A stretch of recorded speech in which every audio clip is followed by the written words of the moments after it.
Hello friends, வணக்கம். Welcome back to my channel. நீங்கள் இது வரைக்கும் நம்ம சேனலை சப்ஸ்கிரைப் பண்ணாமல் பார்த்துட்டு இருந்தீங்க அப்படின்னா சப்ஸ்கிரைப் பண்ணிட்டு பாருங்கள். கூடவே இருக்கிற பெல் பட்டனை ப்ரெஸ் பண்ணிடுங்க. இப்போ நம்ம கதைக்குள்ளே போயிடலாம். இருட்டு. பூஞ்சோலை கிராமம்.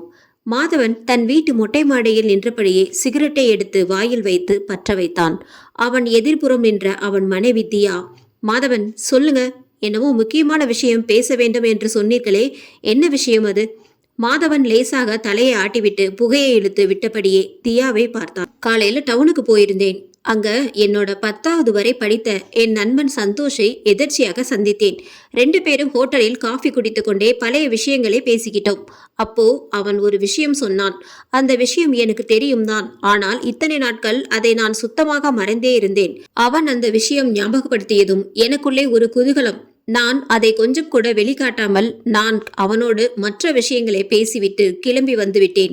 இப்போ அந்த விஷயத்தை பற்றி தான் உன்னிடம் சொல்ல போறேன். மாதவன் சொல்லிவிட்டு மீண்டும் சிகரெட்டை வாயில் வைத்து புகையை உள்ளுக்குள் இழுத்தான். தியா அவன் என்ன சொல்ல போகிறான் என்கிற ஆர்வத்தோடு அவனை பார்த்தபடியே நின்றாள். சொல்லுங்கள் மாதவன், என்ன விஷயம் அது? நமக்கு பெரியதாக உதவ போற விஷயம், நம்மை மிகப்பெரிய செல்வந்தராக மாற்ற போற விஷயம் அது. முதல்ல விஷயத்த சொல்லுங்க, எனக்கு ஆர்வம் தாங்கவில்லை. சொல்றேன் தியா, அதை சொல்லத்தானே உன்னை மொட்டை மாடிக்கு அழைத்தேன்.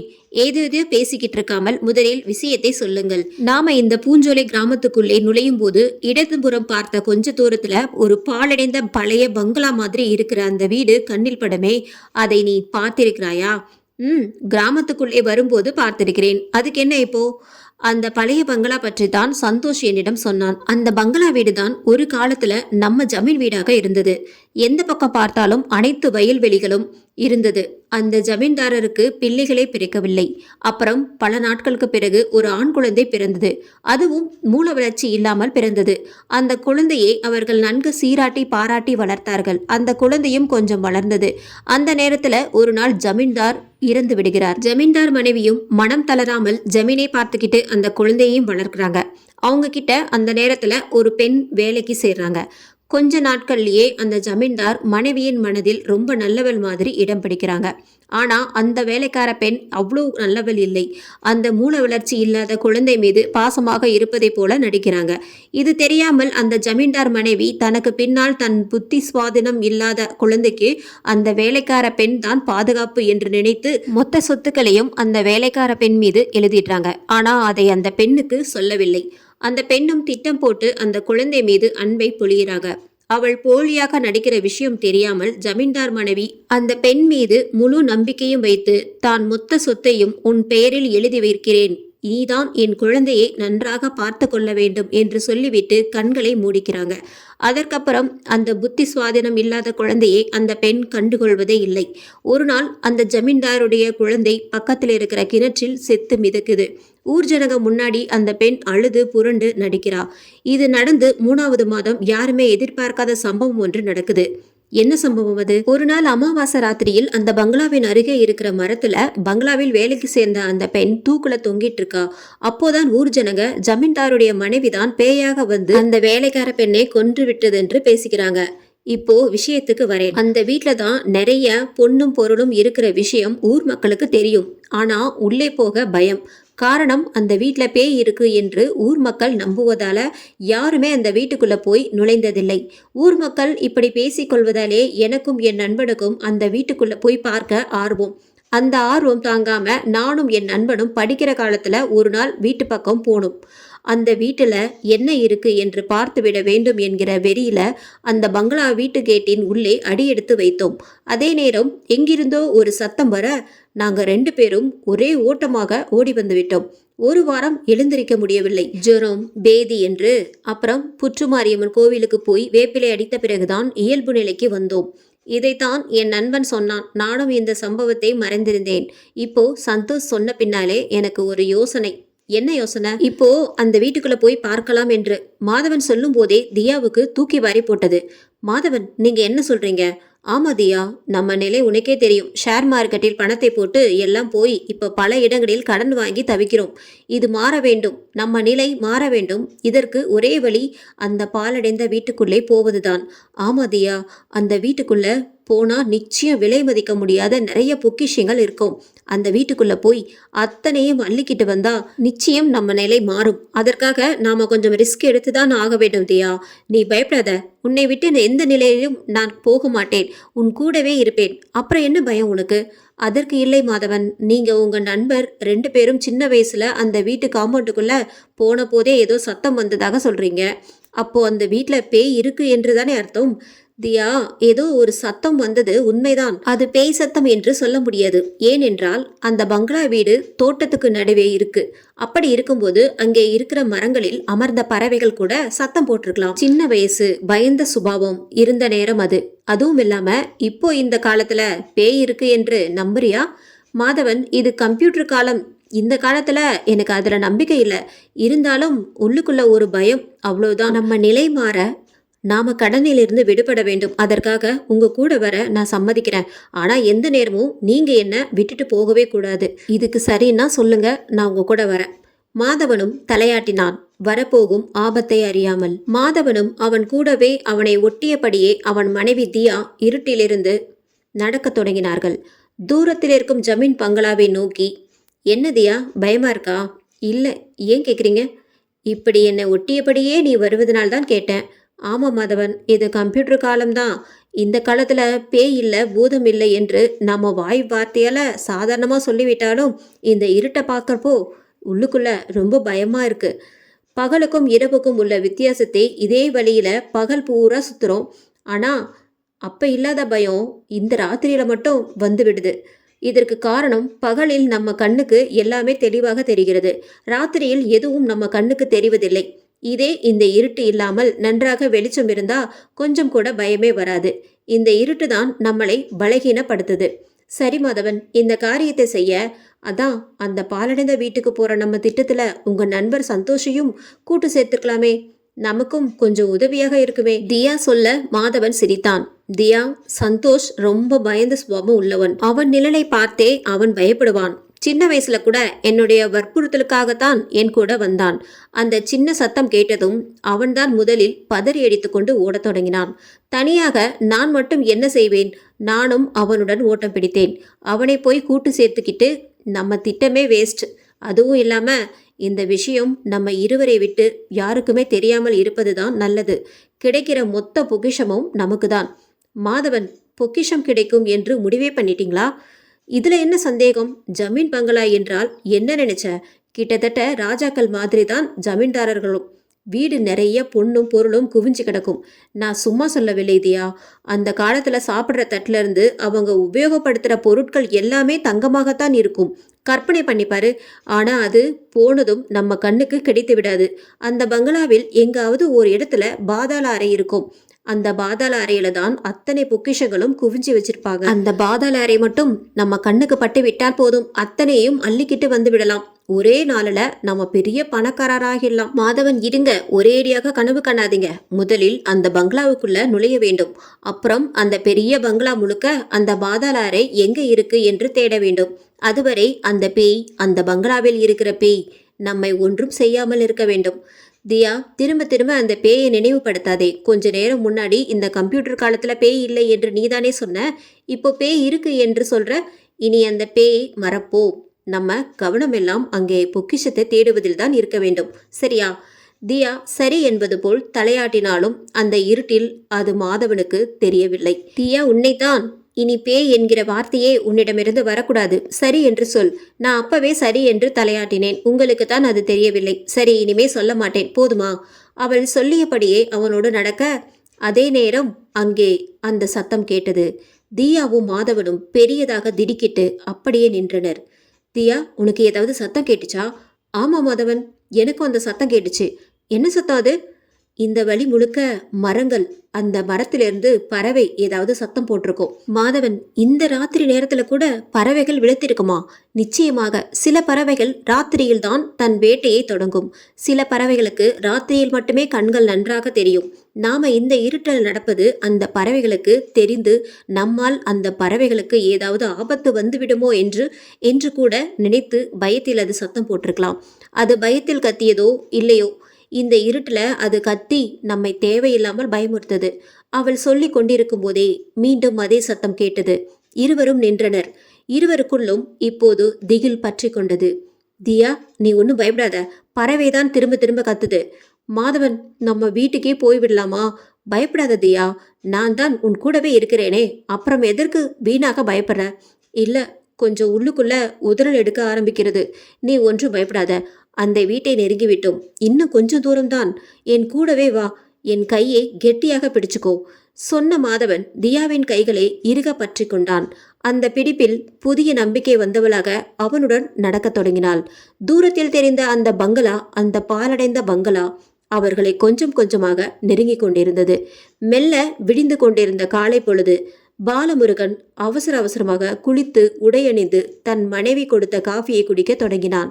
என்னங்க, இன்னைக்கு ஞாயிற்றுக்கிழமை லீவு நாள், எதற்கு நீங்க இவ்வளோ அவசரமாக குளிச்சு கிளம்புறீங்க?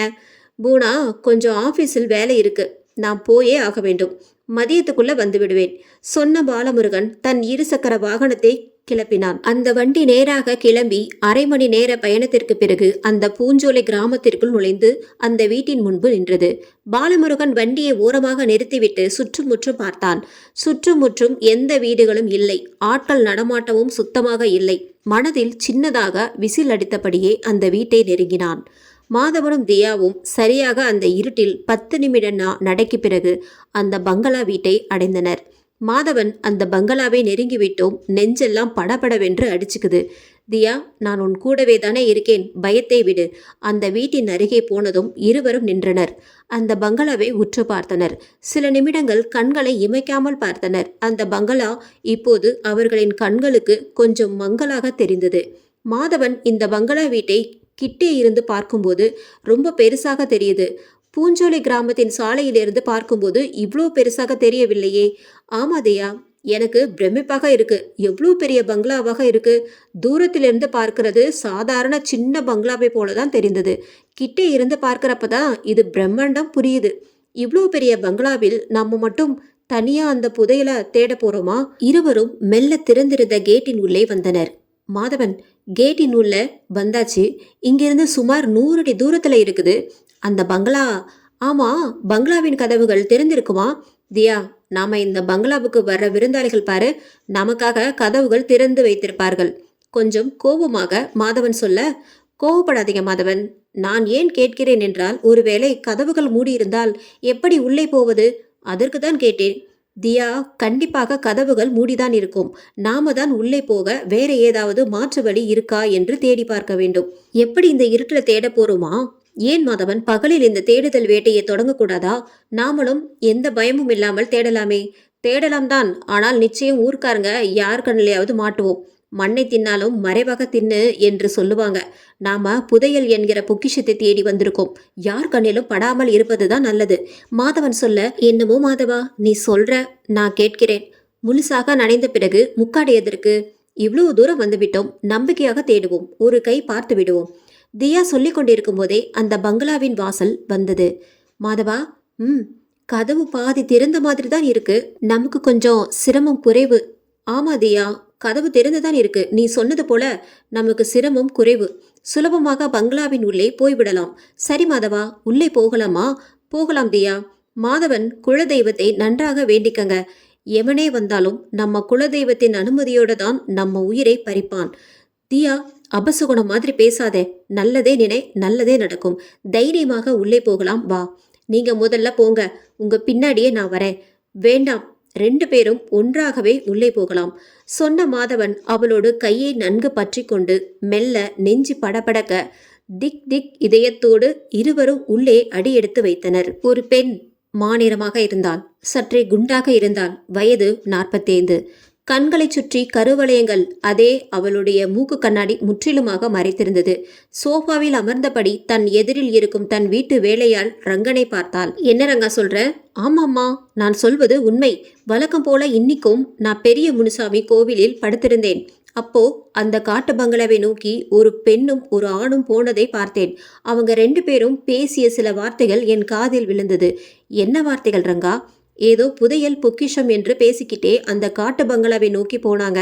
அந்த இருட்டுல நான் அவர்களை கவனிப்பது தெரியாமல் அவர்கள் பேசியபடியே அந்த பங்களாவை நோக்கி போனதும் நான் ஓட்டமாக ஓடி வந்து உங்களிடம் விஷயத்தை சொல்ல வந்தேன்.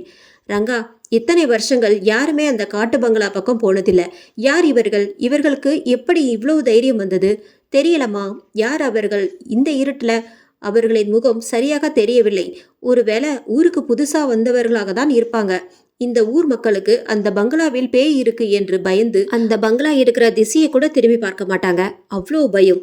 இவர்கள் கிராமத்துக்கு புதுசாக வந்தவர்களாக இருக்கலாம் என்று தோணுது. இல்லை என்றால் இவ்வளோ தைரியம் அவர்களுக்கு எப்படி வரும்? ரங்கா, அப்படி யாராவது புதுசாக ஊருக்கு வந்தவர்களை பார்த்தியா? நான் ஏன் கேட்கிறேன் என்றால், யாரும் பூஞ்சோலை கிராமத்துக்கு வர வேண்டும் என்றால் இந்த வழியாகத்தான் வந்தாக வேண்டும். அப்படி யாராவது ஊருக்குள்ளே புதுசாக வந்தார்களா? உன்னை வேவு பார்க்கத்தான் அந்த பெரிய முனீஸ்வரன் கோவிலில் படுத்துக்கொள்ள சொன்னேன். அப்படி யாராவது அந்த பங்களா பக்கம் தப்பி தவறி போய்விடுவார்களா என்பதை வேவு பார்க்கத்தான் உன்னை வேலைக்கே வச்சிருக்கேன். அப்படி புதியவர்கள் யாராவது கண்ணில் பட்டார்களா? இல்லம்மா. அப்படி யாராவது கண்ணில் பட்டிருந்தால் முதலில் உங்களிடம் விஷயத்தை சொல்லியிருப்பேன். எனக்கு தெரிஞ்சு அப்படி யாரும் இந்த கிராமத்துக்கு புதுசா வந்ததாக தெரியவில்லை. அப்போ யார்தான் காட்டு பங்களா பக்கம் போனது? ஒரு ஆண் ஒரு பெண் என்று சொல்ற அவர்கள் யார்? எதற்காக அங்கே போக வேண்டும்? அதுவும் இந்த ராத்திரி நேரத்துல? அம்மா, ஒருவேளை ஏதாவது தப்பு தண்டா பண்ண நல்ல வசதியான இடம் கிடைச்சிடுச்சு என்று போனவர்களா இருப்பார்களோ? ரங்கா, அப்படி இருக்க வாய்ப்பில்லை. தப்பு தண்டா பண்ண இப்படி பேய் பங்களாவுக்கு தான் போவார்களா? ஆட்கள் நடமாட்டம் இல்லாத கொஞ்சம் இருட்டாக இருந்தா போதும். இப்படி அபாயத்தை தேடி உடல் சுகத்துக்காக அந்த மாதிரியான இடத்தை தேர்வு செய்ய மாட்டாங்க. அவர்கள் அந்த காட்டு பங்களாவுக்கு போனதற்கான காரணம் வேறாக இருக்கலாம். சரி, நீ உடனே அந்த காட்டு பங்களா பக்கம் போ. அவர்கள் அங்கே என்ன பண்ணுகிறார்கள் என்று அவர்களுக்கு தெரியாமல் நோட்டமிடுறங்கா. உனக்கு திரும்ப திரும்ப சொல்றேன், நீ அங்கே அவர்கள் என்ன செய்கிறார்கள் என்று பார்ப்பது அவர்களுக்கு தெரியக்கூடாது. அதை நினைவில் வைத்துக்கொள். சரிங்கம்மா என்று சொன்ன ரங்கன் கொஞ்சம் தயங்கினான். என்ன ரங்கா தயங்குற? அம்மா, நான் கூட இதுவரை அந்த காட்டு பங்களாவின் பக்கம் போனதில்லை. பேய் பயம் எனக்கு தெரிஞ்சு அங்கே 2-3 பேர் இறந்திருக்காங்க. அப்படி இருக்க நான் மட்டும் தனியா அங்கே போக கொஞ்சம் பயமா இருக்கு. அவன் சொல்ல அந்த பெண் யோசித்தாள். அம்மா, என்ன யோசிக்கிறீங்க? ரங்கா, நீ இதே ஊர்க்காரன். உன்னையும் அந்த பேய் பங்களா அவ்வளோ பயமுறுத்தி வச்சிருக்கு. அந்த பங்களாவில் பேய் இருக்கிறது நிஜம்தானேம்மா? எப்படி பயம் இல்லாமல் இருக்கும்? சரி ரங்கா, நீ கவலைப்படாதே. உனக்கு துணையாக நானும் உன் கூட வரேன். அம்மா, நீங்க இந்த ராத்திரியில அந்த பங்களாவுக்கு வர போறீங்களா? வேற வழி இல்லை ரங்கன். உன்னையும் தனியாக அனுப்ப மனமில்லை. எதற்காக அந்த மர்ம மனிதர்கள் அங்கே போய் இருக்கிறார்கள் என்பது தெரிய வேண்டும். வா போகலாம். சொல்லிய அந்த பெண் முன்பு நடக்க ரங்கனும் அவளை பின்தொடர்ந்தான். அந்த பெண் கம்பீரமாக நடக்க தொடங்கினாள் அந்த இருட்டில். அந்த காட்டு பங்களாவை நோக்கி பாலமுருகன் விசிலெடுத்தபடியே அந்த வீட்டின் முன்பு போய் நின்றான். சுற்றுமுற்றும் பார்த்தான். அந்த பகல் பொழுதில் ஆட்கள் யாரும் இல்லை. அது அவனுக்கு வசதியாக போய்விட்டது. கதவை மெல்ல தட்டினான். அதற்காகவே காத்திருந்ததைப் போல உடனே கதவு திறந்தது. அந்த பெண் எட்டி பார்த்தாள். வெளியே பாலமுருகன் நிற்பதை பார்த்து கதவை நன்கு திறந்த அவள் அவனை உடனே உள்ளே வரும்படி அழைக்க பாலமுருகனும் குதூகலத்துடன் உள்ளே சென்றான். சற்றென்று கதவு மூடிக்கொண்டது. பாலமுருகன் அவளை அள்ளி அணைத்தான். கிட்டத்தட்ட 3 மாசம் ஆகுது உன்னை தொட்டு. இன்னைக்கு தான் ஆசை தர உன்னை அனுபவிக்க போறேன். உன் புருஷன் வெளியே எங்கேயோ போயிருப்பதாக நீ எனக்கு ஃபோன் பண்ணதும் என்னால இருப்பு கொள்ள முடியவில்லை. உடனே குளித்து ஆபீஸில் வேலை இருப்பதாக என் மனைவிக்கு பொய் சொல்லி பறந்து வந்து விட்டேன். ஆமா பாலமுருகன், என் புருஷன் வேலை விஷயமாக வெளியூர் போயிருக்கிறார். வருவதற்கு எப்படியும் 2 நாள் ஆகும். நம்ம விஷயம் தெரிந்து என் கணவர் பட்டணத்திலிருந்து இந்த கிராமத்துக்கு குடியமர்த்தி விட்டார். இங்கே வந்ததிலிருந்து உங்களை தனிமையில் சந்திக்க முடியவில்லை. நீங்களும் ஃபோன் பண்ணும் போதெல்லாம் விருந்து எப்போ வைக்க போற என்று கேட்டுக்கிட்டே இருக்கீங்க. எனக்கும் மனசுல ஆசை. அந்த நல்ல நேரம் இப்ப கூடி வந்திருக்கு. மோகனா, உன் இந்த அழகான உடம்பு என்னை ரொம்பவே தடுமாற வைக்கிறது. பல நாள் உன்னை நினைச்சி போதும், அதுக்கு மேல சொல்லாதீங்க. உன்னை நினைச்சி தூக்கம் வராமல் தவித்தேன் என்று சொல்ல வந்தேன். பாலமுருகன், இப்போ இந்த நொடியிலிருந்து என் கணவர் வருகிற வரைக்கும் நான் உங்கள் சொத்து. உங்க இஷ்டப்படி அனுபவிங்க. சரி, பெட்ரூம் எங்க இருக்கு? இடதுபுறம். வா வா, சீக்கிரம் வா. அவளை அள்ளி தூக்கியபடியே படுக்கை அறைக்கு நுழைந்த அதே நொடி அவளின் ஃபோன் அலறியது. இரு பாலமுருகன், ஃபோன் வருது, யார் என்று பார்த்துவிட்டு வருகிறேன் சொன்ன அவள் அவசரமாக ஃபோனை வந்து பார்த்தாள். அதில் வந்த பெயரை பார்த்து பெரியதாக திடுக்கிட்டு நின்றாள். மோகனா, ஃபோன்ல யாரு? ஐயோ, என் புருஷன் தான் ஃபோன் பண்றாரு. என்ன, உன் புருஷனா? ஆமாம். உடனே என்னவென்று கேளு. அவள் ஹலோ என்று ஆரம்பித்து பேசத் தொடங்கிய சில நொடிகளில் முகம் கருத்தது. பாலமுருகன், என் புருஷன் ஊருக்கு போகவில்லையாம், இப்போ என் புருஷன் வீட்டுக்கு வந்துகிட்டு இருக்காராம், நீங்க உடனே இங்கிருந்து கிளம்புங்க. என்ன மோகனா அப்படி சொல்ற? ஐயோ, அவர் வருவதற்குள் உடனே வீட்டை விட்டு கிளம்புங்க. அவர் உங்களை பார்த்தால் பிரச்சனையாகிவிடும். நம்ம 2 பேரையும் வெட்டியே போட்டுருவாரு. தயவு செய்து கிளம்புங்க. உன்னை ஆசை தீர அனுபவிக்க வந்தேன், இப்படி துரத்தி விடுறியே. முதல்ல இங்கிருந்து கிளம்புங்க. அவர் வருவதற்குள் இன்னொரு நாள் உங்களுக்கு ஃபோன் செய்து கூப்பிடுறேன் சொன்ன அவள் ஓட்டமும் நடையுமாக கதவை வந்து திறந்து விட்டாள். பாலமுருகன் வெளியே வந்து தன் வண்டியை எடுத்தான், கிளம்பினான். அந்த பூஞ்சோலை கிராமத்தின் வழியில் போகும்போது எதிரில் அவள் கணவன் வருவது தெரிந்தது. பாலமுருகன் அவனை பார்த்ததை காட்டிக்கொள்ளாமல் வேகமாக வண்டியை செலுத்தினான். பாலமுருகன் தன்னை பார்த்து முகத்தை வேறு பக்கமாக திருப்பிக் கொண்டு வேகமாக வண்டியில் போவதை பார்த்தபடியே நின்றான் அமரன். கோபத்தில் அவன் கண்கள் சிவந்தது. ஆக்ரோஷமாக வீட்டை நோக்கி நடந்தான்.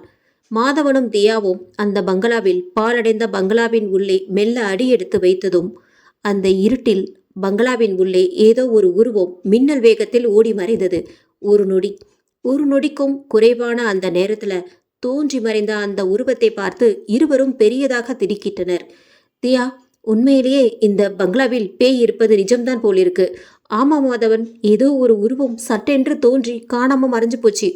அது உண்மையிலேயே பேயாக இருக்குமா? அது பேய் என்று உறுதியாக நம்புறியா? இதுல என்னங்க சந்தேகம்? இப்போதுதானே நம்ம கண்ணு முன்னாடியே தோன்றி காணாம போச்சு, அப்புறம் எதற்கு இப்படி சந்தேகப்படுறீங்க? தியா, ஒருவேளை அது பேய் இல்லாமல் இருந்தால்? என்ன சொல்றீங்க மாதவன்? தியா, இந்த பங்களா ரொம்ப நாட்களாக மூடி இருக்கிற பங்களா.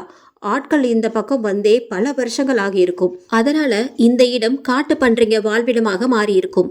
இப்போ நம்மை பார்த்து மறைந்ததும் கூட ஏன் காற்று பன்றியாக இருக்கக்கூடாது?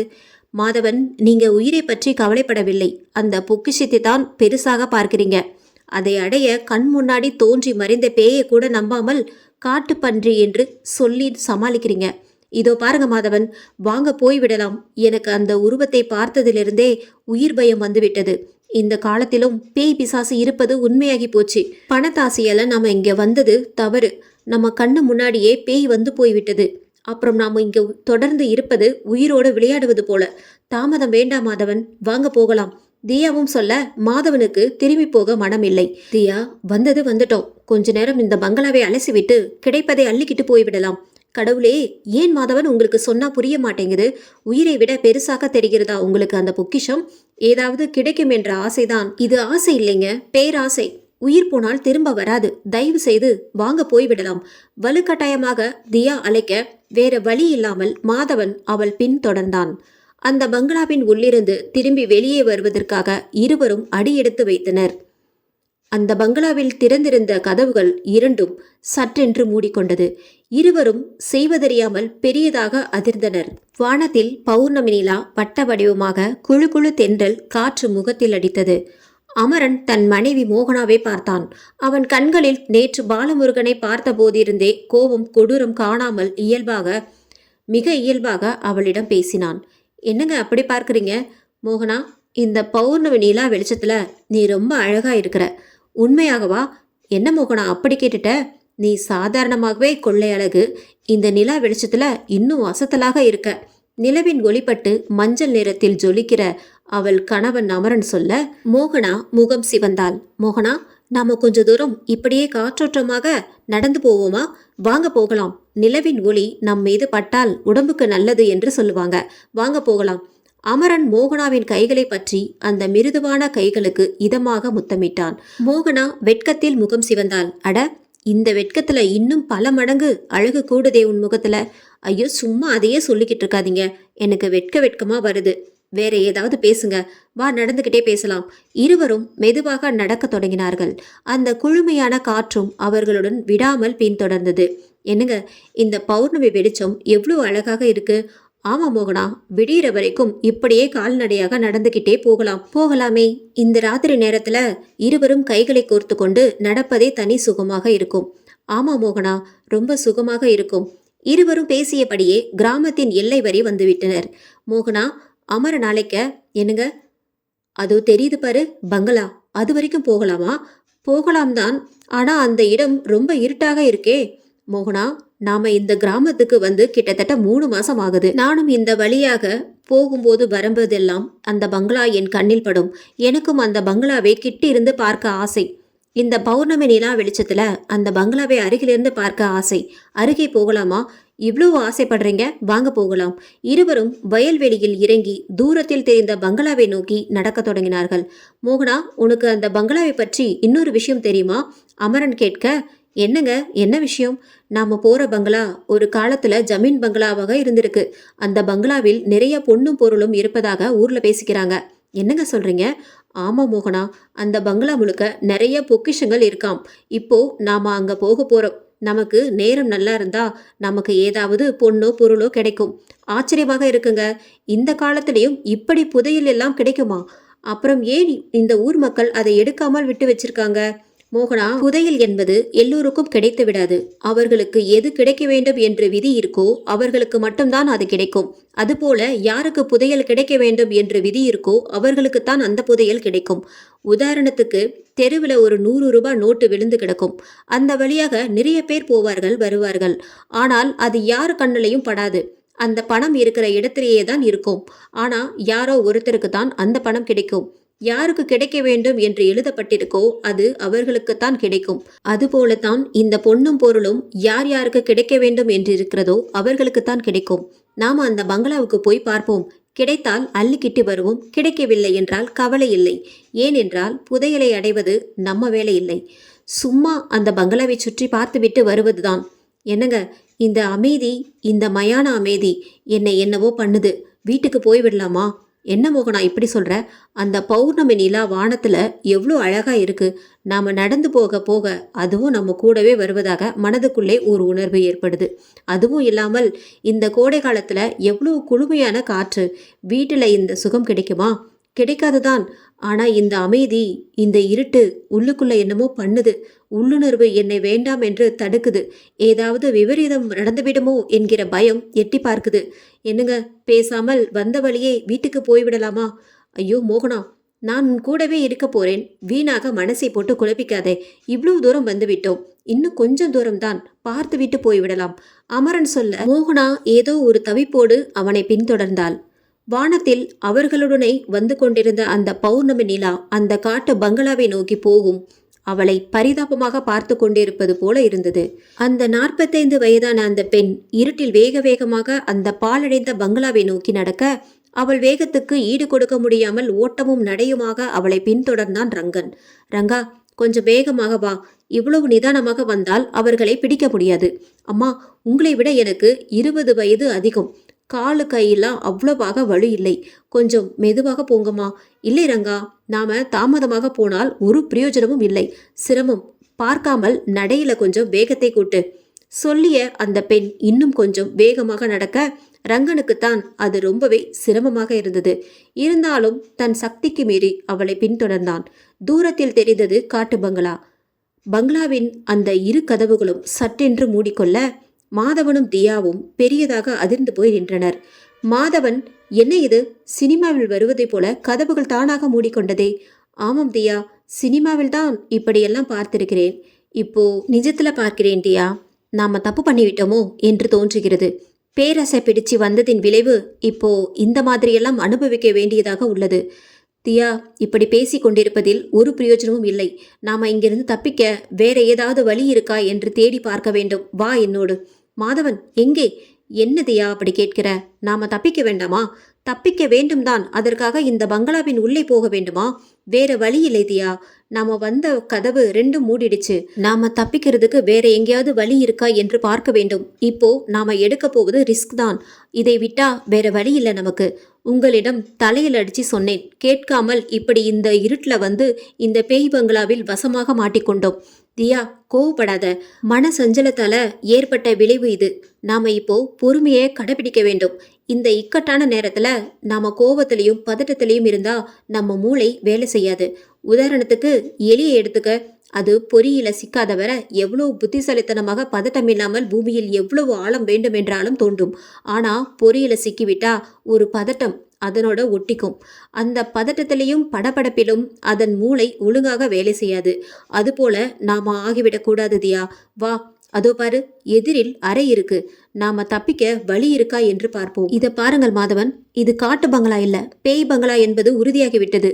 இவ்வளவு பெரிய பங்களாவில் இருந்து இந்த இருட்டுல நாம தப்பிக்கிற வழிய எங்க எப்படி தேட போறோமோ, இங்கிருந்து நாம உயிரோடு திரும்புவோமா என்கிற நம்பிக்கையே எனக்கு போச்சு. நம்பிக்கையை இழக்காதே தியா. எப்போதும் விடாமுயற்சிக்கு பலனுண்டு. நாம உயிரோடு தப்புவது உறுதி. இவ்வளவு பெரிய பங்களாவில் வழி ஒண்ணுதான் இருக்கும் என்று நினைக்காதே. நிச்சயம் வேற வழிகள் இருக்கும். மாதவன், நான் மறுக்கவில்லை, வேற வழி நிச்சயம் இருக்கும். நமக்கு கொஞ்சம் கூட பழக்கமில்லாத இவ்வளவு பெரிய பங்களாவில் எப்படி அதை தேடுவது என்றுதான் கேட்கிறேன். எந்த நேரமும் நம்மை பேய் அச்சுறுத்தும். அதை நினைச்சாதான் பயமா இருக்கு. என்ன மன்னிச்சிடுதையா, இப்படி நடக்கும் என்று நான் கனவில் கூட நினைக்கவில்லை. புதையல் மீதிருந்த ஆசை என்னோடு சேர்த்து பாவம் உன்னையும் அழைத்து வந்து இப்படி சிக்கலில் மாட்டிக்கொண்டோம். உன்னை நினைக்கையில் எனக்கு ரொம்ப பாவமாக இருக்கு, வருத்தத்துடன் மாதவன் சொல்ல, தியாவின் கண்கள் கலங்கியது. அவள் எதுவும் பேசவில்லை. இதிலிருந்து எப்படி தப்பிக்க போகிறோம்? பெரியதாக கேள்விக்குறி எழுந்தது. தியா, இப்போ நமக்கு வழி தேடுவதே தவிர வேற வழி இல்லை. வா, என் கூடவே ஒவ்வொரு அறையாக உள்ளே சென்று தப்பிக்க வழி இருக்கா என்று பார்ப்போம். சொல்லிய மாதவன் அவள் கைகளை பற்றி கொண்டு மெதுவாக அந்த இருட்டில் மெதுவாக எதிரில் இருக்கும் அறையை நோக்கி போனான். அந்த அறையின் அருகே மிக அருகே போய் நின்றனர். அந்த அறையின் கதவுகள் மூடியிருந்தது. தியா, கதவு மூடியிருக்கு, தள்ளி பார்க்கட்டா? மாதவன் தன் கைகளை அந்த கதவின் மேல் வைத்து மெல்ல தள்ளினான். அந்த நேரம் தியா தன் இரு கண்களையும் இறுக மூடிக்கொண்டாள். காரணம், மாதவன் கதவை திறக்கும் நேரம் உள்ளிருந்து ஏதாவது உருவம் பறந்து வந்தால் அல்லது தென்பட்டால் ஒரு முறை நினைத்து பார்க்க உடல் முழுக்க பயம் பிடித்து கொண்டது. அதற்காகவே அவன் கதவை திறந்த பிறகும் இன்னும் கண்களை மூடியபடியே இருந்தாள். மாதவன் சொன்ன பிறகு தியா கண்களை மெல்ல திறந்தாள்.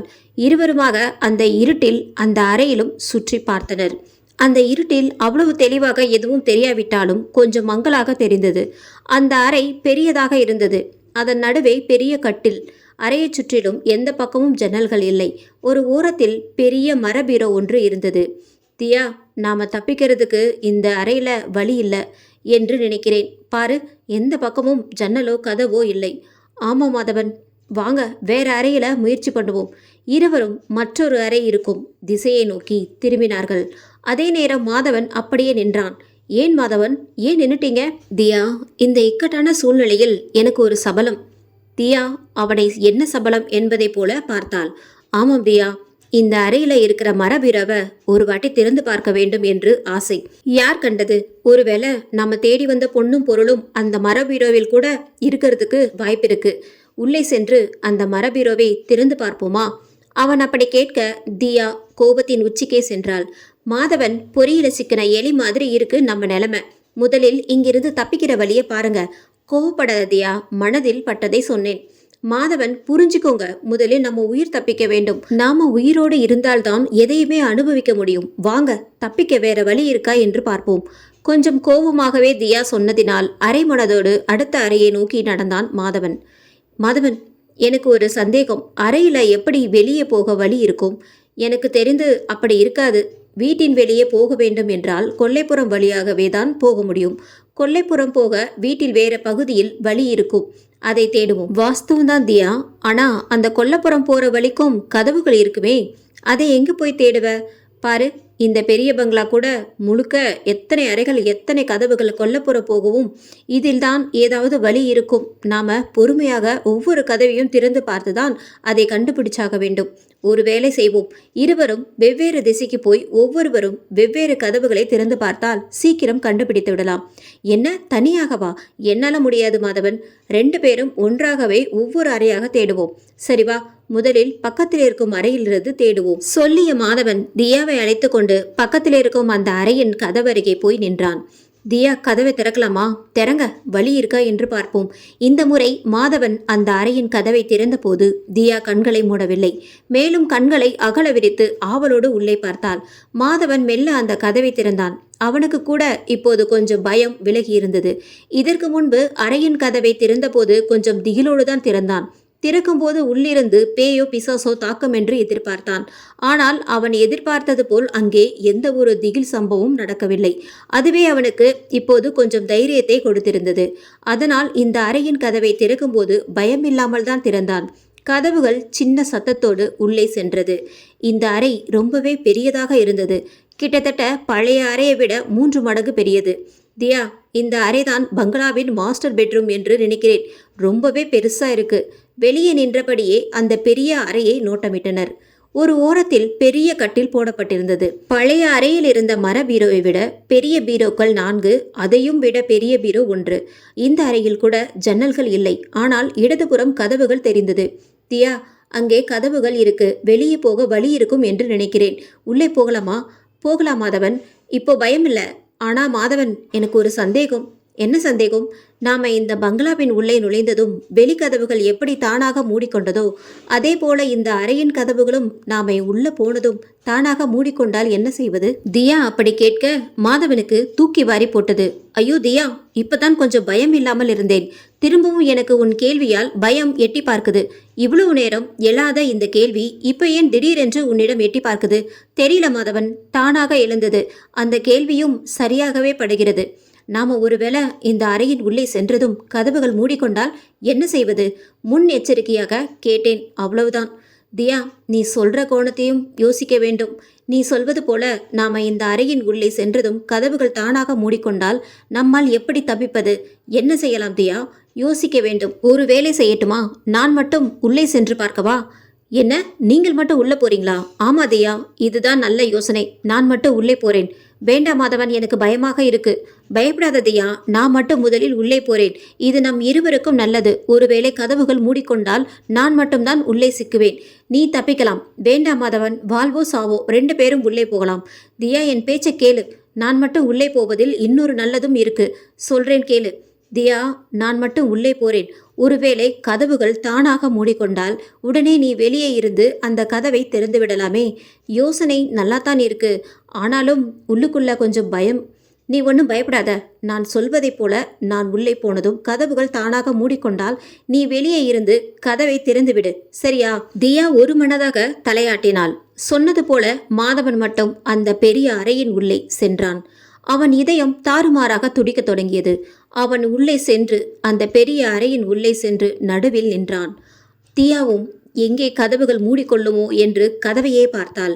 ஆனால் திறந்த கதவுகளில் எந்த மாற்றமும் இல்லாமல், எந்த சலனமும் இல்லாமல் கதவுகள் இரண்டும் ஆடாமல் அசையாமல் அப்படியே இருக்க உள்ளிருந்த மாதவன் நிம்மதி பெருமூச்சு விட்டான். தியா, இனி பயமில்லை. இந்த அறையின் கதவு இனி மூடாது. நாம தப்பிக்கிறதுக்கு வழி இருக்கா என்று பார்க்கிறேன், சொல்லிய மாதவன் தியாவை பார்த்து, தியா, கதவுகள் மூடவில்லை. நீயும் உள்ளே வா. நானுமா? ஆமா தியா, பயம் இல்லாமல் வா. அவன் பேச்சை கேட்டு இப்போது தியாவும் அந்த பெரிய அறையின் உள்ளே மெல்ல அடி எடுத்து வைத்தாள். அவள் உள்ளே போனதும் அந்த பெரிய அறையின் கதவுகள் இரண்டும் தானாக மின்னல் வேகத்தில் மூடிக்கொண்டது. இப்போது இருவரும் மிக பெரியதா திடுக்கிட்டு அதிர்ந்து போய் நின்றனர். அவசர அவசரமாக நடந்து கொண்டிருந்த அந்த 45 வயது பெண் தன் பின்னால் வரும் ரங்கனை பார்த்து, ரங்கா, நீ தப்பு பண்ணிட்ட. அம்மா, நீங்க என்ன சொல்றீங்க?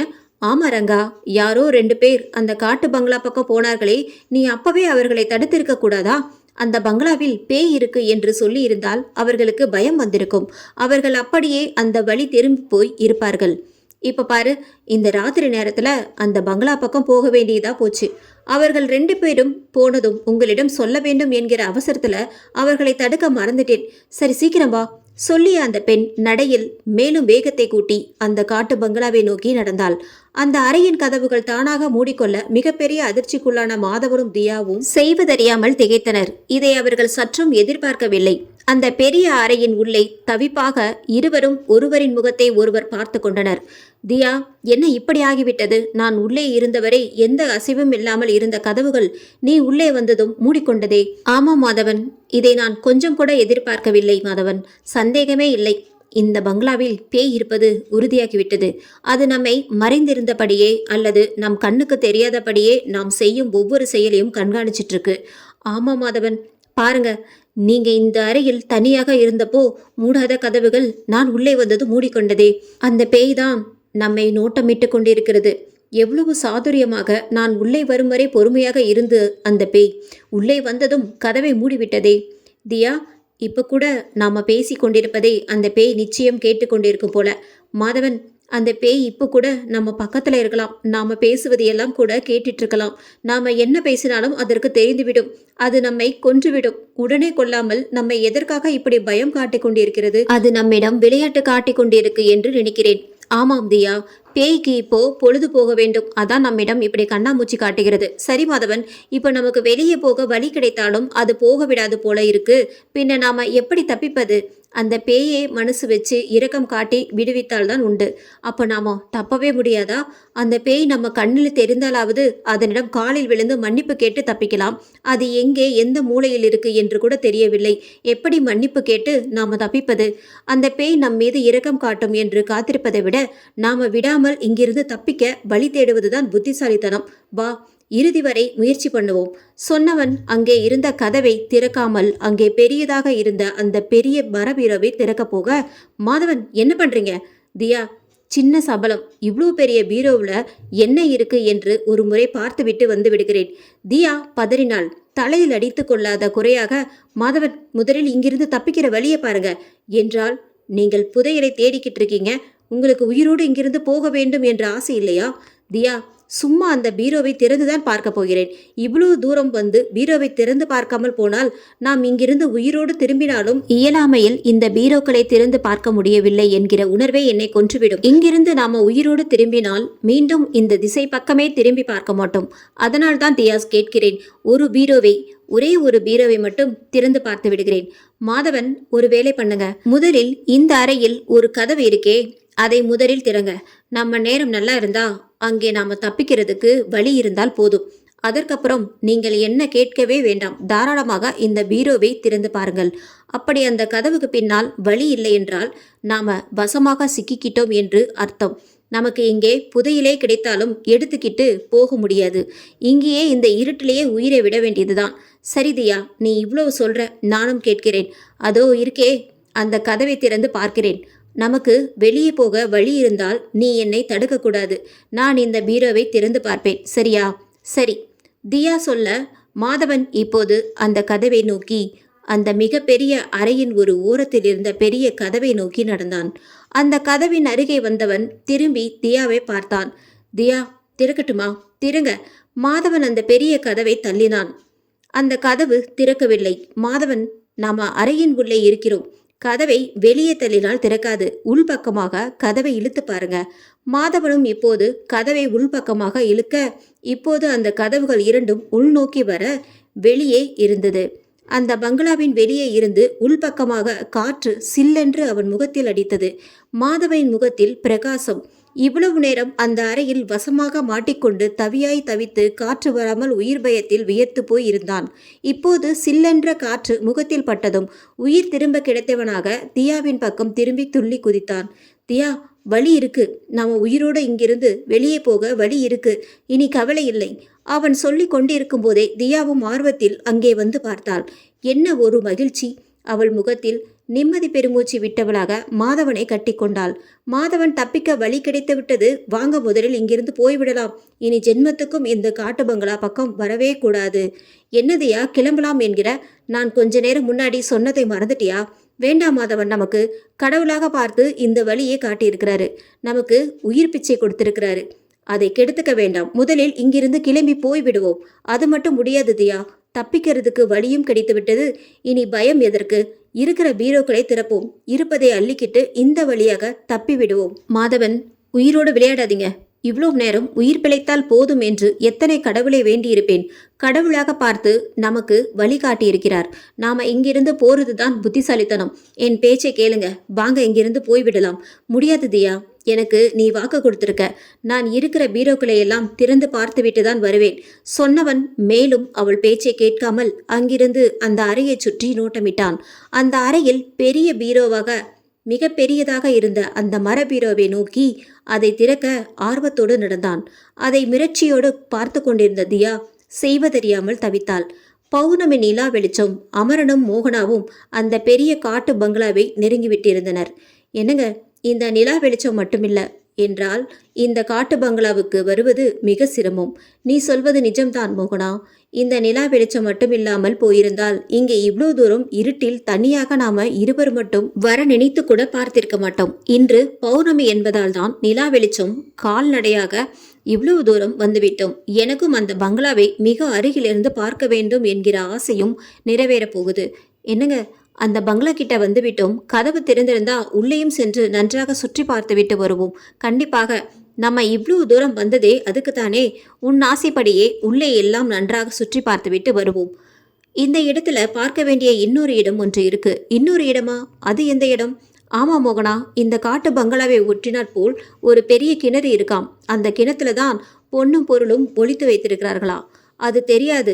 ஆனால் அந்த கிணற்றில்தான் ஜமீன்தாருடைய மூளை வளர்ச்சி இல்லாத மகன் இறந்து கிடந்தானாம். அந்த மூளை வளர்ச்சி இல்லாத மகனை இந்த பங்களாவில் வேலை பார்க்க வந்த பெண்தான் கொன்று விட்டதாக பேச்சு இருக்கு. இதற்காகவா அந்த கிணற்றை போய் பார்க்க வேண்டும்? ஆமா மோகனா, அந்த கிணற்றை நாம ஒரு வாட்டி பார்த்து அந்த தண்ணீரை தலைக்கு தெளிச்சுக்கிட்டா நமக்கு குழந்தை பிறந்தா நல்ல புத்தியோடு அழகான ஆரோக்கியத்துடனும் குழந்தை பிறக்குமாம். ஊர்ல பேசிக்கிறாங்க. சரி, அந்த கிணறு எங்கே இருக்கு? அந்த பங்களாவை ஒட்டி இடதுபுறம் இருக்காம். சரிங்க, முதலில் அந்த பங்களா கிட்ட போவோம், அப்புறம் கிணறு கிட்ட போகலாம். அப்படியே செய்வோம். பேசியபடியே இருவரும் அந்த பெரிய காட்டு பங்களாவை அடைந்தனர். அந்த பங்களாவின் பிரம்மாண்டத்தை பார்த்து இருவரும் வியந்தனர். அந்த காட்டு பங்களாவின் பிரம்மாண்ட வெளிப்புற தோற்றத்தை கண்டு வியந்தனர். சரி வா மோகனா, முதலில் அந்த கிணற்று கிட்ட போய் வருவோம். அப்புறம் இந்த பங்களாவை நிதானமாக சுற்றி பார்க்கலாம்.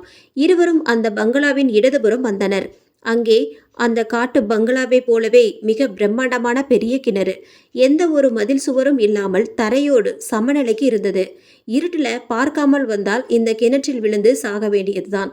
கிணற்றை சுற்றி சுவர் கூட எழுப்பவில்லை. கிணறு மட்டும் பார்க்க பெரியதாக இருக்கும். ஆமா மோகனா, இந்த காலத்துல நிச்சயமாக இப்படி ஒரு கிணறை உருவாக்க முடியாது.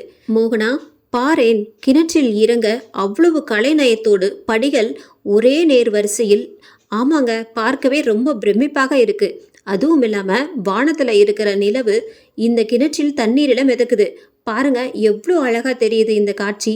மோகனா, அது மட்டும் இல்ல, இந்த கிணற்றுக்கு இன்னொரு சிறப்பும் இருக்கு. என்னவென்று கேட்கிறியா? இந்த கிணற்றை யார் எட்டி பார்த்தாலும் அவர்கள் தவறு செய்தவர்களாக, அதாவது ஒழுக்கம் கெட்டவர்களாக இருந்தால் இந்த கிணறு அவர்களை அப்படியே தண்ணீரில் இழுத்து விழுங்கி கொள்ளுமாம். ஆமா மோகனா, அப்படி ஒரு சிறப்பு இந்த கிணற்றுக்கு உண்டு. அமரன் சொல்ல மோகனா பெரியதாக திடுக்கிட்டாள். திடுக்கிட்ட மோகனா நொடி பொழுதில் சட்டென்று பின்னுக்கு வந்தாள். என்ன மோகனா, பின்னுக்கு போற? பயந்துட்டியா? நீ என்ன தப்பு தண்டாவா பண்ணியிருக்கிற பயப்படுவதற்கு? தப்பு செய்தவர்கள்தான் இந்த கிணற்றை பார்த்து பயப்பட வேண்டும். நீ தைரியமாக கிட்ட வந்து பாரு. இல்லைங்க, நாம போகலாம் வாங்க. மோகனா, மடியில கனம் இருந்தாதானே பயம் வரும். நீ எதற்கு பயப்படுற? பயம் இல்லைங்க, நேரம் ஆகுது, வீட்டுக்கு போகலாம் என்று சொன்னேன். என்ன மோகனா, இந்த பங்களாவை சுற்றி பார்க்க எவ்வளவு ஆர்வத்தோடு வந்த, இப்போ நேரமாகுது வீட்டுக்கு போகலாம் என்று சொல்ற? வா மோகனா, வந்து இந்த கிணற்றை பாரு. அமரன் அழைக்க மோகனா தன் சேலை முந்தானையால் முகத்தில் வழிந்த வியர்வையை ஊற்றி எடுத்தாள். இல்லைங்க, நம்ம இங்கிருந்து போய்விடலாம், எனக்கு என்னமோ மாதிரி இருக்கு. மோகனா, இந்த கிணற்றுக்கிட்டே நின்று போய் சொன்னாலும் இந்த கிணற்றுக்கு தெரிந்துவிடும். அப்படியே உள்ளே இழுத்துக்கொள்ளும். ஐயோ, தயவு செய்து வாங்க, வீட்டுக்கு போய்விடலாம். மோகனா அழாத குறையாக கேட்க அமரன் சிரித்தான். மோகனா அவனை புரியாமல் பார்த்தாள். என்ன மோகனா, இவ்வளவு நேரம் நான் சொன்னதை முழுக்க எல்லாம் நம்பிட்டியா? என்ன மோகனா, இவ்வளவு வெகுளியாக இருக்க? இவ்வளவு நேரம் நான் சொன்னதெல்லாம் பொய். எங்கேயாவது அப்படி நடக்குமா? யார் என்ன தப்பு செய்தார்கள் என்பது அந்த கிணற்றுக்கு எப்படி தெரியும்? விளையாட்டாக நான் சொன்னதே நீ இந்த அளவுக்கு நம்பிட்ட. எனக்கு சிரிப்பு சிரிப்பா வருது மோகனா. அப்படி எங்காவது நடக்குமா? பயப்படாமல் வா. என்னங்க, இப்படி கூடவா விளையாடுவாங்க? எனக்கு திக்குன்னு ஆயிடுச்சு. இயல்புக்கு வந்தவளாக மோகனா சொல்ல, சரி மோகனா, நான் விளையாட்டாகவே சொல்லியிருந்தாலும் நீ ஏன் அவ்வளோ பயந்த? உனக்கு எதற்காக பயம்? நீ தப்பு பண்ணிருக்கியா? இந்த கேள்வியால் சற்றே தடுமாறி போனாள் மோகனா. இல்லைங்க, ஒரு பயம்தான். இந்த காட்டு பங்களாவை பார்த்து ஏற்கனவே நான் பயந்து போயிருந்தேன். இந்த நேரத்தில் நீங்கள் அப்படி சொன்னதும் எனக்கு பயம் அதிகமாயிடுச்சு. சரி சரி விடு. இந்த குளிர்காற்றிலும் உன் முகம் எப்படி வியர்த்திருக்கு பாரு. முதலில் உன் முகத்தை துடைத்து விடு. அமரன் சொல்ல மோகனா அவசர அவசரமாக வியர்வையை துடைத்து விட்டு கொண்டாள். இருந்தாலும் அந்த கிணற்றின் அருகே செல்ல அவள் தயங்கினாள். அதே நேரம் கிணற்றை எட்டி பார்த்த அமரனின் முகம் பிரகாசமானது. மீண்டும் ஒருமுறை தன் கண்களை தடவி பார்த்துவிட்டு அந்த கிணற்றை கண்களை அகல விரித்து பார்த்தான். என்னங்க, என்ன இருக்காங்க? ஏன் அப்படி பார்க்குறீங்க? மோகனா, பாரு இந்த அதிசயம். இந்த கிணற்றில் கொஞ்சம் எட்டி பாரேன், தங்கப்பெட்டிகள் மேலே மிதக்கிறது. என்ன தங்கப்பெட்டிகளா? என்னங்க சொல்றீங்க? ஆமா மோகனா, எல்லாமே தங்கப்பெட்டிகள். இந்த பங்களாவில் புதையல் இருப்பதாக ஊர் மக்கள் பேசிக்கிட்டாங்க. அது நிஜம்தான் போலிருக்கு. அந்த பெட்டிகளின் உள்ளே தங்கம், வைரம், வைடூரியம் என விலை மதிக்க முடியாத அளவுக்கு இருக்கப் போகிறது. அமரன் சொல்லிக் கொண்டிருக்கும் போதே மோகனாவால் ஆர்வத்தை அடக்க முடியவில்லை. ஓடி வந்து அந்த கிணற்றை, அந்த பங்களாவின் அருகே இருந்த கிணற்றை எட்டி பார்த்தவளுக்கு ஏமாற்றமாக இருந்தது. கோபமாக அமரனை பார்த்தாள். என்ன மோகனா, ஏமாற்றமாக இருக்கா? நீ கிணற்றுக்கிட்டே வர வேண்டும் என்பதற்காகத்தான் நான் அப்படி ஒரு பொய் சொன்னேன். எதற்காக இந்த பொய்? எதற்காகவா? எல்லாம் உன்னை கொல்லத்தான். என்ன என்ன கொல்ல போறீங்களா? ஆமா மோகனா, நீ எனக்கு பண்ணிட்டு இருக்கிற துரோகத்திற்கு நான் உனக்கு கொடுக்கிற அன்பு பரிசுதான் இந்த மரணம். நான் உங்களுக்கு துரோகம் பண்ணிட்டு இருக்கேனா? நடிக்காத மோகனா. நேற்று நான் ஊருக்கு போவதாக சொல்லிவிட்டு போனதுமே நீ உன் கள்ளக்காதலன் பாலமுருகனுக்கு போன் செய்து வரவழைத்ததை நான் என் 2 கண்ணாலையும் பார்த்தேன். கொஞ்ச நாட்கள் முன்னாடி நாம டவுனில் இருந்த போதே உனக்கும் அந்த பாலமுருகனுக்கும் கள்ளக்காதல் உருவான விஷயம் எனக்கு தெரியும். ஆனா நான் உன்னிடம் அதை வெளிக்காட்டிக்காம இருந்தேன். ஏன் தெரியுமா? ஒரு நாள் இல்லை ஒரு நாள் நீ திருந்து விடுவ என்கிற நம்பிக்கையில். அதற்காகத்தான் டவுனில் இருந்து வீட்டை காலி செய்துவிட்டு இந்த கிராமத்தில் வீடு பார்த்து உன்னை குடியேற்றினேன். ஆனால் நீ இந்த கிராமத்துக்கு வந்து கூட திருந்தவில்லை. பழைய கள்ளக்காதலை தொடர்ந்துகிட்டிருக்க. இது கணவனுக்கு செய்கிற துரோகம் என்று உனக்கு படவில்லையா? உன்னை அளவுக்கு அதிகமாக நம்பியவனுக்கு நீ செய்கிற துரோகம் இல்லையா மோகனா? உன்னை மாதிரியான பெண்கள், கணவனுக்கு துரோகம் பண்ணுகிற உன்னை மாதிரியான பெண்கள் இந்த பூமியிலே இருக்கக்கூடாது. வந்து நீயே இந்த கிணற்றில் விழுந்து உயிரை விட்டுவிடு. இல்லை என்றால் நான் உன்னை கொல்ல வேண்டியதாக இருக்கும். எப்படி பார்த்தாலும் இன்று உன் மரணம் நிச்சயம். என்ன பண்ண போற? நீயே யோசனை பண்ணு. நீயே இந்த கிணற்றில் விழுந்து சாக போறியா, இல்லை நான் உன்னை தள்ளிவிடவா? என்னங்க, என்னை மன்னிச்சிடுங்க. இனி ஒரு நாளும் இந்த தவறை செய்ய மாட்டேன். நிஜமா மோகனா? இதை நம்ப சொல்றியா? நம்புங்க. இனி உயிர் உள்ளவரை உங்களுக்கு துரோகம் நினைக்க மாட்டேன். என்னை மன்னிச்சிடுங்க. மோகனா கண்களில் நீர் வழிய கதறா. அமரன் அப்படியே சிலையாக நின்றான். மோகனா, நீ அழுது கண்ணீர் விட்டாலும் உன் மீது நம்பிக்கை வர மாட்டேங்குதே, ஏன்? ஐயோ, நான் எப்படி உங்களை நம்ப வைப்பேன் தெரியலையே. இதோ பாருங்க, உங்க காலில் விழுந்து கெஞ்சி கேட்கிறேன், என்னை நம்புங்க சொல்லிய மோகனா அதோடு நிற்காமல் அவன் காலில் விழுந்து கட்டி கொண்டு அழுதாள். அமரன் அவளை நம்பலாமா வேண்டாமா என்று சிந்தித்து கொண்டிருக்கும் போதே அதே நேரம் மோகனாவின் பணிந்திருந்த கண்கள் அகல விரிந்தது. ஆக்ரோஷம். ஆம், அதே ஆக்ரோஷத்துடன் பிடித்திருந்த அமரனின் கால்களை அப்படியே இறுக பற்றி அந்த கால்களை அப்படியே இழுத்தாள். இதனால் நிலை தடுமாறிய அமரன் கொஞ்சம் தவறி இருந்தாலும் அப்படியே அந்த பெரிய கிணற்றில் விழுந்திருப்பான். எப்படியோ சுதாரித்து கொண்டு அவளை கோபமாக பார்த்தான். தன் திட்டத்தில் தோல்வியடைந்த மோகனா வெடவெடுத்து போய் நின்றாள். தான் அவன் கால்களை பிடித்து இழுத்தும் சரியாக கிணற்றில் விழுவான் என்று நினைத்தவளுக்கு பெரிய ஏமாற்றமாக இருந்தது. அமரன் இப்போது ஆசுவாசப்படுத்தி கொண்டு அவளை ஏற இறங்க பார்த்தான். மோகனாவுக்கு உயிர் பயம் ஒட்டிக்கொண்டது. அமரன் சிரித்தான். தன் சட்டைப்பையிலிருந்து சிகரெட்டை எடுத்து பற்ற வைத்தான். புகையை இழுத்தவாறே, மோகனா, மேலும் மேலும் நீ தப்பு பண்ணிட்டு இருக்க. ஒரு நிமிஷம் நான் கூட உன்னை மன்னிக்கலாமா என்று நினைத்தேன். ஆனா நீ என்னையே கொல்ல துணிஞ்சிட்ட. நீ திருந்தவே மாட்ட. ஆமா மோகனா, நீ திருந்தவே மாட்ட. உன்னை எப்படி உயிரோடு விடுவது மோகனா? உனக்கு வலிக்காமல் மரணத்தை கொடுக்க நினைத்தேன். ஆனா நீ வலியோடு தான், அந்த வலியில துடிச்சுதான் சாக விரும்புற சொல்லிய அமரன் தன் சட்டைக்குள்ளிருந்து அதை வெளியே எடுத்தான். புத்தம்புதிய கூர்மையான கத்தி.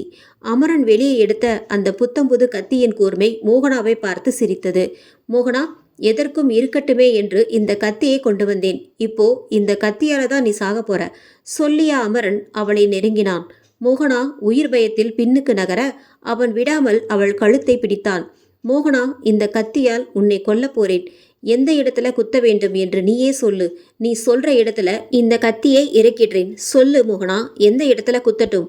சரி, நீ அமைதியாக இருக்கிற, நானே எனக்கு விருப்பமான இடத்தை தேர்வு செய்துகிறேன் சொல்லிய அமரன் அவளை பார்த்தான். எனக்கு விருப்பமான இடம் இந்த கழுத்து. இந்த கத்தியை இங்கே இந்த ஆழமான கழுத்துல குத்த போறேன்.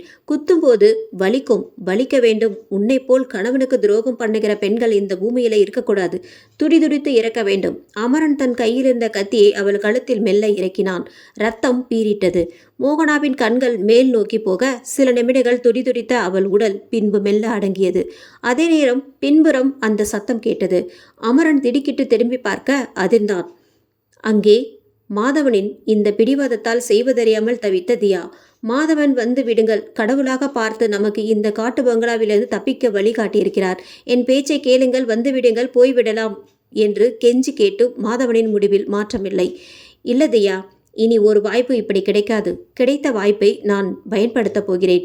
இருக்கிற பீரோக்களை திறக்கப் போவதில்லை என்றாலும் அந்த பெரிய பீரோவை மட்டும் ஒருமுறை திறந்து பார்த்து அதில் இருக்கும் பொக்கிஷங்களை அள்ளிக்கிட்டு வந்து விடுகிறேன் சொல்லிய மாதவன் மேலும் அவளிடம் பேச்சு கொடுக்காமல் அந்த பெரிய மர பீரோவின் முன்னால் போய் நின்றான்.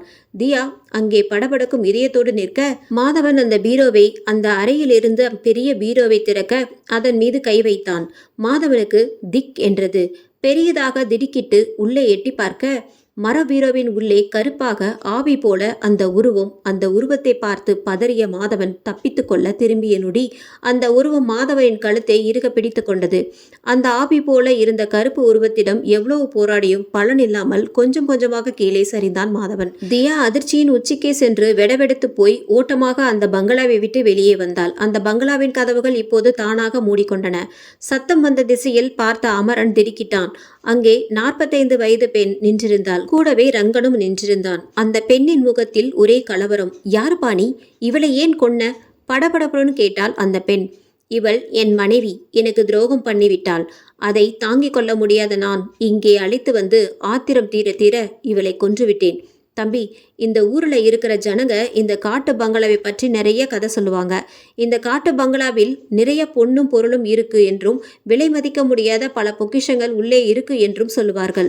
அதை கேட்கிற ஜனங்கள் சில பேர் அந்த புதையலை அடைய ஆசையாக இந்த காட்டு பங்களாவுக்கு வருவார்கள். அப்படி வருபவர்கள் உள்ளே சென்று மீண்டும் உயிருடன் திரும்ப மாட்டார்கள். காரணம், உள்ளே இருக்கிற பேய், இந்த காலத்துல பேயும் பூதமும் இருக்கா என்று பலர் சந்தேகமாக கேட்கலாம். ஆனால் உள்ளே உண்மையிலேயே பேய் இருக்கு. நானே என் 2 கண்களால் பார்த்தவள். தங்களுடைய விலை மதிக்க முடியாத பொக்கிஷங்களை யாரும் களவாடிவிடப் போகக்கூடாது என்பதற்காகவே அந்த பங்களாவில் இன்றும் அந்த பொக்கிஷங்களை பாதுகாத்து வருது அந்த பேய். அந்த பேய் அங்கே இருக்கிற வரை யாராலையும் இந்த பங்களாவிலிருந்து ஒரு சின்ன குண்டூசியை கூட வெளியே எடுத்துட்டு போக முடியாது. இது தெரியாமல் பேராசையோடு வருபவர்கள் உயிரை விடத்தான் வேண்டும். அப்படி அந்த பொக்கிஷங்களை எடுக்க வந்து உயிரை விட்டவர்கள் நிறைய பேர். அப்படி நீங்களும் அந்த புதையலை தேடி வந்தவர்களோ என்று தெரியாமல் அந்த பேயிடம் உயிரை விட்டு விடுவீர்களோ என்ற பயத்தோடு தான் உங்க 2 பேரையும் உயிரை காப்பாற்றத்தான் இந்த ராத்திரி நேரத்திலையும் இப்படி ஓடோடி வந்தேன். உங்களுக்கு இந்த காட்டு பங்களாவில் இருக்கும் பேயால ஆபத்து வரும் என்று நினைத்தேன். ஆனால் உன் மனைவிக்கு உன்னால ஆபத்து வந்திருக்கு. இதை ஆபத்து என்று சொல்லாதீர்கள். அவள் செய்த செயலுக்கு, கட்டிய கணவனுக்கு மனைவி செய்த துரோகத்துக்கு கிடைத்த தண்டனை என்று சொல்லுங்கள். இந்த செயலுக்காக அவளை கொன்றதற்கு நானும் போலீஸில் சரணடைய போகிறேன். நான் இவளை கொன்றதுக்கு எனக்கு தூக்கு தண்டனையே கிடைத்தாலும் மகிழ்ச்சியுடன் அதை ஏற்றுக்கொள்வேன். ஆனால் அதற்கு முன்னால் எனக்கு ஒரு வேலை இருக்கு. எல்லா பழியும் பெண்கள் மீதே போடக்கூடாது. எத்தனையோ நல்ல பெண்கள் இந்த பூமியில இருக்கிறார்கள். ஆனால் அந்த நல்ல பெண்களையும் சிலர் கயவர்கள் விட்டு வைப்பதில்லை. பல தந்திரங்களால மயக்கி அவர்களை தங்கள் வலையில் விழ வைக்கிறார்கள். அப்படிப்பட்ட ஆண்களை எல்லாம் கொல்ல வேண்டும். அந்த மாதிரி ரோமியோக்கள் நாட்டுல நிறைய பேர் இருக்கிறார்கள். நல்ல குடும்பங்களை சீரழிக்கும் பாலமுருகன் போன்ற இன்னும் நிறைய பொறுக்கிகள் இருக்கிறார்கள். அப்படிப்பட்ட அனைவரையும் என்னால் கொல்ல முடியாவிட்டாலும் என் குடும்பத்தை கெடுத்த பாலமுருகனை கொன்றுவிட்டு மகிழ்ச்சியுடன் சிறைக்கு செல்கிறேன். சரிம்மா, இந்த ராத்திரி நேரத்துல இங்கே வந்திருக்கீங்களே, யார் நீங்க? அமரன் கேட்க, நானும் என் கணவனோடு புதையலை தேடி இந்த காட்டு பங்களாவுக்கு வந்தவள்தான். பேராசை பிடித்த கணவன் நான் எவ்வளவு சொல்லியும் கேட்காமல் பேராசையால் உள்ளே இருக்கிற பேயிடம் என் கணவனே, என் ஆசை கணவன் மாதவனை பறிகொடுத்தவள். என் பெயர் தியா. எனக்கு ஏற்பட்ட கொடுமையைப் போல வேற யாருக்கும் ஏற்படக்கூடாது என்பதற்காகத்தான் உங்களை காப்பாற்ற ஓடோடி வந்தேன். நான் இங்கே வருவதற்குள் எல்லாமே முடிந்துவிட்டது. இனியாவது இந்த காட்டு பங்களாவின் பக்கம் யாரையும் வராமல் பார்த்து கொள்ள வேண்டும். ரங்கா, இனி ஜாக்கிரதையாக காவல் காக்க வேண்டும் சொல்லிய தியா வீட்டு பக்கமாக நடக்க ரங்கனும் அவளை பின்தொடர்ந்தான். வானத்தில் இருந்த நிலா இன்னும் எந்த சலனமும் இல்லாமல் பார்த்து கொண்டிருந்தது. இந்த எபிசோட் உங்களுக்கு பிடிச்சிருந்தது அப்படின்னா நம்ம சேனலை மறக்காம லைக் பண்ணுங்க, ஷேர் பண்ணுங்க, சப்ஸ்கிரைப் பண்ணுங்க. நன்றி, வணக்கம்.